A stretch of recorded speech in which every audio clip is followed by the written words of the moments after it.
Have you ever felt overwhelmed by the sheer amount of things you own? Clothes, gadgets, furniture, souvenirs. It seems like there's always something vying for our attention. But what if we tried living with only the things we truly need? Hey everyone, welcome back to Daily Life Booster. Today I'm taking on the Minimalist Challenge. For the next month, I'll be downsizing my belongings and keeping only the essentials. Why? To see if less truly means more. And to find out how living with fewer things can actually bring more freedom, clarity, and focus. In this challenge, the goal is simple. Identify the essentials, the items you use daily and absolutely can't live without. Here's what I'm keeping. A few basic outfits, 1 or 2 pairs of shoes, my laptop, phone, and a small bag of toiletries.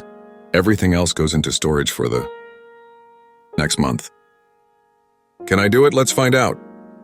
The first week is all about adjustment. Letting go of extras can be harder than it seems, especially when we're so used to having everything at our fingertips.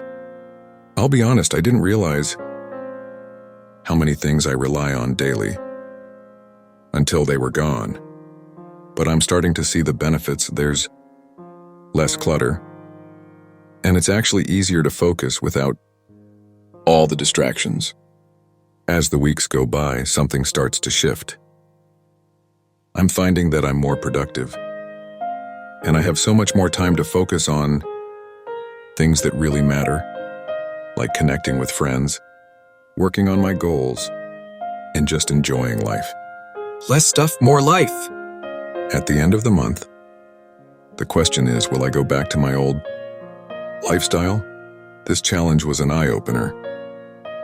I realized I don't need most of what I thought I did.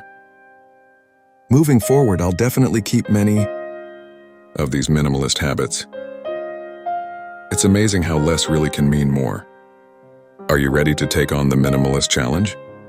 Start by identifying your essentials and see how living with less can transform your life. Don't forget to like, subscribe, and let us know in the comments what you think you really need to live happily.